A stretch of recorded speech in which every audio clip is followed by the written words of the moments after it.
Bismillahirrahmanirrahim. Assalamualaikum warahmatullahi wabarakatuh. Alhamdulillahirrabbilalamin. Wabihi nasta'inu ala umuri dunia waddin. Wassalatu wassalamu ala asyrafil anbiya'i wal mursalin Sayyidina Muhammadin wa ala alihi wa ashabihi ajmain, amma ba'du. Puji syukur kehadirat Allah Subhanahu wa Ta'ala karena sampai saat ini kita masih diberikan kesehatan. Salawat serta salam tak lupa selalu tercurahkan kepada junjungan kita Nabi besar Muhammad Sallallahu Alaihi Wasallam yang telah membawa kita dari zaman jahiliyah menuju zaman yang terang benderang, ini ad-dinul Islam. Baik teman-teman semua, jadi di sini kami dari kelompok 3 akan mempresentasikan mengenai hakikat dan konsep dasar kepemimpinan pendidikan Islam. Kami di sini dari kelompok 3 beranggotakan yang pertama saya Huriyatul Hukama, yang kedua Rizal Agus Hibatullah, yang ketiga Risma Nur Fitria, yang keempat Anggi Hesti Pratiwi, dan yang kelima Husnul Khotimah. Untuk materi yang akan disampaikan, yang pertama yakni pengertian kepemimpinan menurut Al-Qur'an dan hadis beserta ayat Al-Qur'an dan hadis tentang kepemimpinan akan disampaikan oleh Rizal Agus Hibatullah. Yang kedua, mengenai kisah-kisah tentang kepemimpinan dan Al-Qur'an dan hadis akan disampaikan oleh Risma Nur Fitria. Selanjutnya, pengertian mengenai kepemimpinan pendidikan Islam akan disampaikan oleh Anggi Hesti Pratiwi. Mengenai perbedaan kepemimpinan pendidikan dan kepemimpinan pendidikan Islam akan disampaikan oleh Husnul Khotimah. Dan materi yang terakhir yakni posisi, peran, prinsip, syarat, dan karakteristik kepemimpinan pendidikan Islam akan disampaikan oleh saya sendiri. Baik, langsung saja kita mulai presentasi pada hari ini.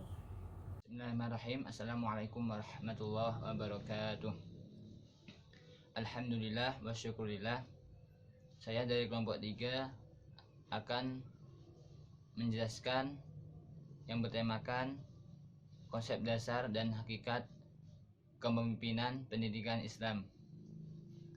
Saya sebagai pemateri pertama akan menjelaskan subbab yang pertama dan yang kedua yang saling berkaitan, yakni pengertian kepemimpinan di dalam Al-Quran dan Al-Hadis.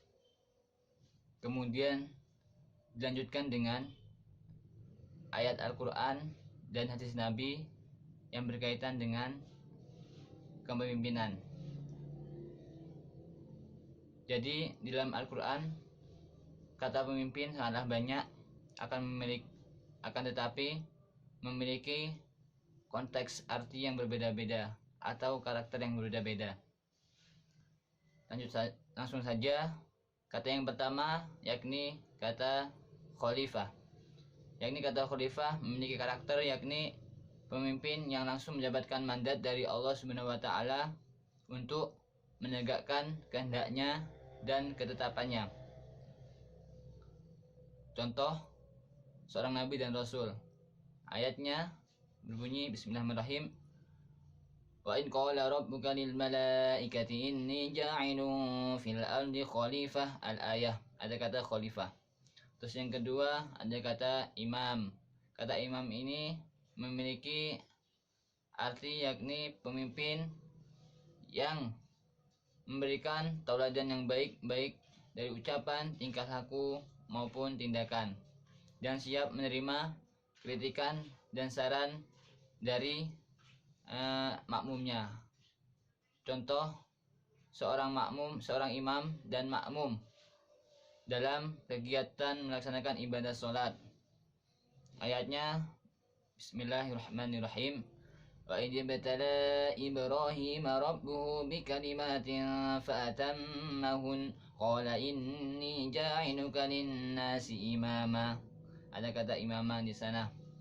Terus yang ketiga kata wali.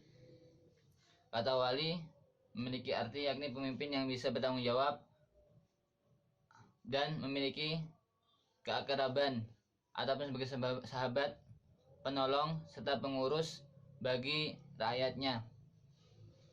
Misalnya orang tua yang berperan sebagai wali bagi anaknya dalam sekolah maupun dalam pernikahan. Dalam Al-Quran, bismillahirrahmanirrahim. Ya ayyuhalladzina amanu la tattakhidul yahuda wan nasara awliya. Al-ayah, ada kata awliya di sana. Kata awliya jamak dari wali. Kemudian kata yang keempat yakni ulil amri. Kata ulil amri ini memiliki karakter arti pemimpin yang memiliki kekuasaan dan wewenang untuk memerintah dan mengurusi urusan umat. Contohnya presiden, gubernur, wali kota, bupati. Dalam Al-Quran berbunyi, Bismillahirrahmanirrahim, Ya ayyuhalladzina amanu ati'ullaha wa ati'ur rasula wa ulil amri minkum. Ada kata ulil amri. Terus yang kelima ada kata ra'in.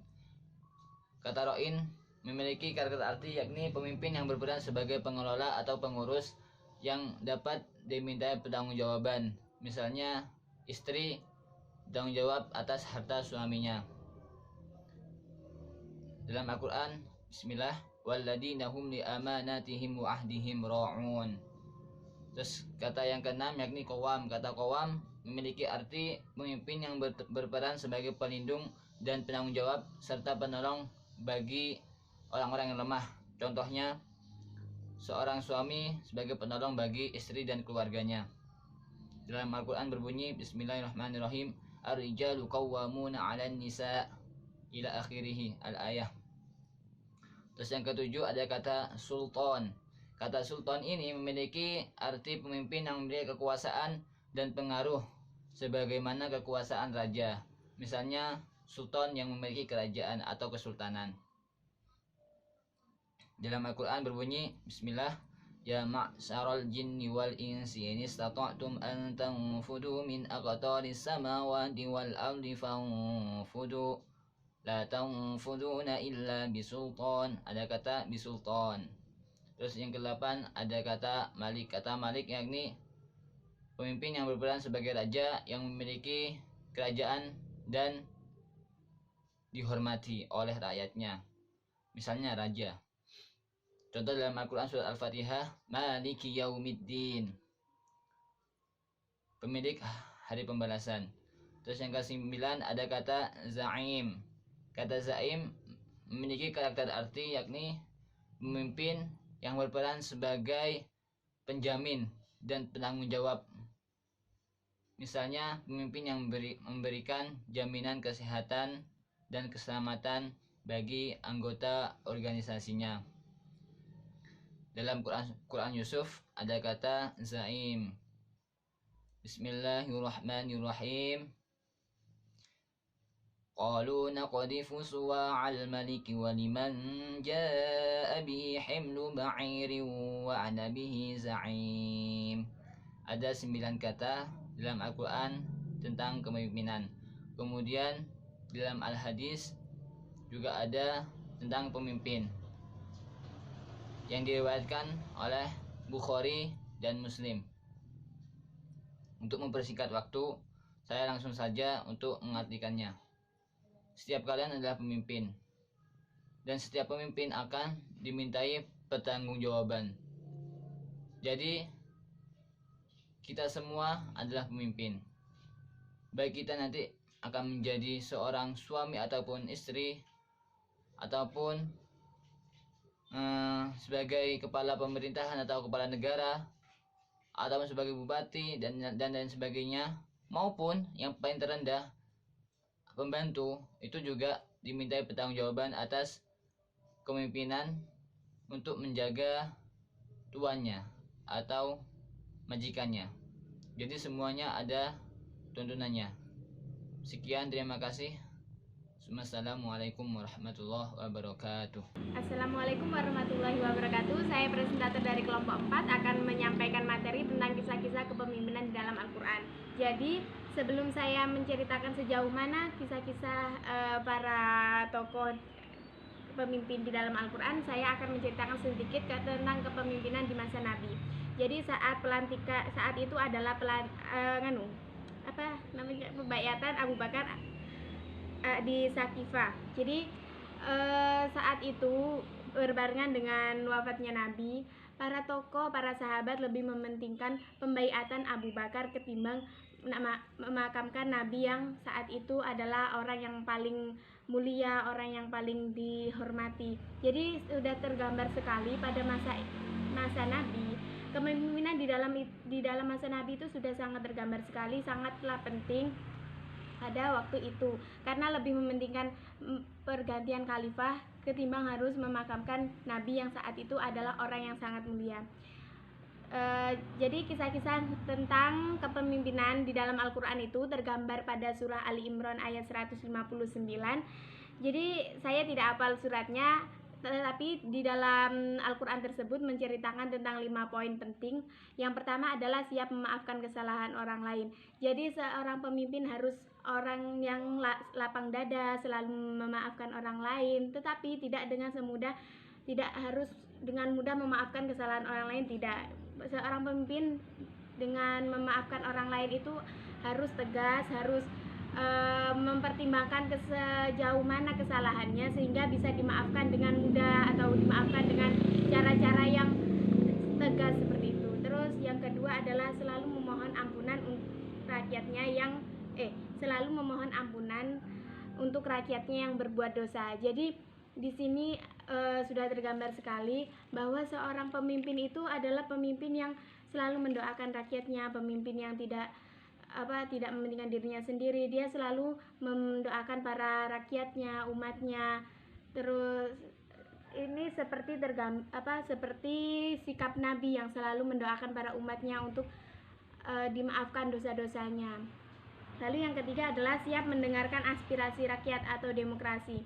Ini adalah hal yang paling penting banget bagi seorang pemimpin. Seorang pemimpin harus siap mendengarkan keluh kesah, kritik, dan saran dari para rakyatnya.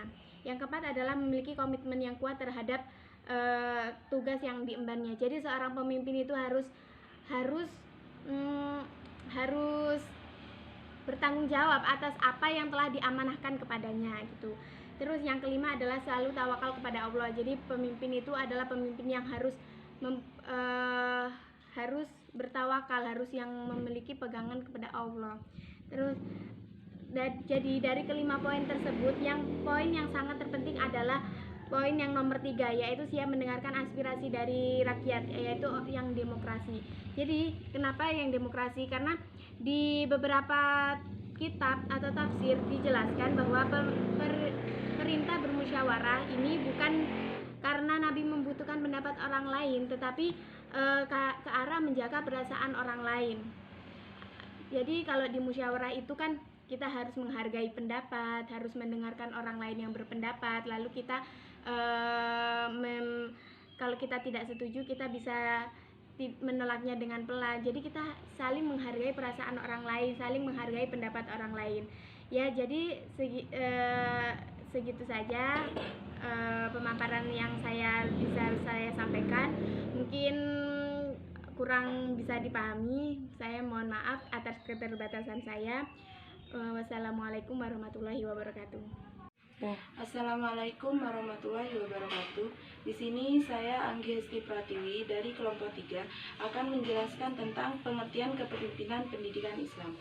Apakah pengertian dari kepemimpinan pendidikan Islam itu? Yaitu secara etimologi kepemimpinan dari kata dasar pemimpin, jika dalam bahasa Inggris yaitu leadership. Nah, kepemimpinan atau pemimpin pada hakikatnya seseorang yang mampu mempengaruhi perilaku orang lain dalam hal kerjaannya. Nah, seperti di organisasi. Di organisasi harus ada pemimpin. Mengapa? Karena pemimpin itu memimpin di organisasi tersebut atau untuk memimpin, yaitu bisa disebut dengan ketua. Nah, sedangkan dalam kepemimpinan dalam lembaga pendidikan Islam yaitu yang disebut kepala madrasah. Nah, kepala madrasah adalah yang mempengaruhi semua bawahannya atau guru-guru dalam hal membawa lembaga pendidikan itu menjadi lembaga pendidikan yang bermutu, berwawasan tinggi, dan berkompeten. Sekian dari saya. Wassalamualaikum warahmatullahi wabarakatuh. Assalamualaikum warahmatullahi wabarakatuh. Di sini saya akan menjelaskan tentang perbedaan kepemimpinan pendidikan dengan kepemimpinan pendidikan Islam. Nah, pada pertama, saya akan menjelaskan apa sih perbedaan antara kepemimpinan pendidikan dengan kepemimpinan pendidikan Islam. Kepemimpinan pendidikan di sini adalah suatu kemampuan dan proses dalam mempengaruhi membimbing, mengkoordinir, dan menggerakkan yang ada hubungannya dengan pengembangan ilmu pendidikan. Nah, pengembangan ilmu pendidikan di sini adalah gunanya untuk agar lebih efektif dan efisien dalam mencapai suatu tujuan pendidikan, itu kepemimpinan pendidikan. Selanjutnya, kepemimpinan pendidikan Islam. Kepemimpinan pendidikan Islam di sini adalah lebih mengarah pada manajemen yang diterapkan dalam pengembangan pendidikan Islam. Nah, manajemen pendidikan Islam di sini mengandung berbagai prinsip umum yang fleksibel sehingga ia sejalan dengan kemajuan memanfaatkan tenaga bawahannya yang lebih terampil guna untuk mencapai suatu tujuan dalam suatu organisasi. Nah, itu adalah pendapat saya tentang perbedaan kepemimpinan pendidikan dengan kepemimpinan pendidikan Islam. Jadi, bagi kalian yang merasa kurang terlalu paham atau ada hal-hal yang aneh, silakan bertanya. Terima kasih. Wassalamualaikum warahmatullahi wabarakatuh. Salam manajer. Baik, di sini saya Huriyatul Hukama sebagai presentator terakhir akan mempresentasikan mengenai posisi, peran, prinsip, syarat, dan karakteristik kepemimpinan pendidikan Islam. Yang pertama, posisi kepemimpinan. Kepemimpinan dalam Islam dengan istilah imamah, sedangkan pemimpin disebut dengan imam. Kedudukan pemimpin dalam Islam sangatlah penting, bahkan keberadaannya fardu kifayah, di mana setiap manusia berdosa apabila tidak adanya seorang pemimpin. Yang kedua, mengenai peran kepemimpinan. Yang pertama, di sini ada peran instruktif. Peran instruktif di sini adalah sebagai pemimpin, sebagai pengambil keputusan, berfungsi menentukan pelaksanaannya, memerintahkan dan menentukan pelaksanaan pada orang-orang yang dipimpin. Yang kedua, memiliki peran konsultatif. Di sini pemimpin sebagai konsultan untuk mendengarkan pendapat, saran, serta pertanyaan dari bawahannya. Yang ketiga, peran partisipasi. Peran partisipasi di sini bagaimana seorang pemimpin menjalankan serta mengaktifkan orang-orang yang dipimpinnya, baik dalam keikutsertaan mengambil keputusan maupun dalam melaksanakannya. Yang keempat, yakni peran delegasi. Peran delegasi di sini pemimpin sebagai pemegang wewenang tertinggi harus bersedia dan dapat mempercayai orang-orang yang dipimpinnya atau bawahannya. Yang terakhir, yakni peran pengendalian. Peran pengendalian ini di sini bagaimana seorang pemimpin itu mampu mengatur aktivitas anggotanya yang terarah dan dalam koordinasi yang efektif sehingga dapat mencapai tujuan bersama. Selanjutnya, mengenai syarat dan kepemimpinan Islam. Yang pertama, pastinya harus beragama Islam, beriman dan bertakwa. Yang kedua, mempunyai moralitas yang baik. Yang ketiga, berilmu pengetahuan. Yang keempat, mempunyai kemampuan. Yang kelima, mempunyai kepedulian tinggi kepada rakyat dan mempunyai kasih sayang. Mengenai prinsip kepemimpinan, yang pertama ada prinsip tauhid, prinsip musyawarah, prinsip keadilan, dan prinsip kebebasan. Untuk karakteristik kepemimpinan, di sini yang pertama, seorang pemimpin harus cerdas dan berakal sehat. Yang kedua, bertanggung jawab. Yang ketiga, tidak meminta jabatan. Yang keempat, amanah dan adil. Yang kelima, beriman, bertakwa, dan beramal soleh. Dan yang terakhir, yakni menggunakan hukum Allah. Baik, sekian presentasi dari kelompok 3. Kami meminta maaf yang sebesar-besarnya apabila dalam video terdapat banyak kekurangan dan banyak kesalahan. Terima kasih sudah menonton video ini. Wabillahi taufiq wal hidayah. Wassalamualaikum warahmatullahi wabarakatuh.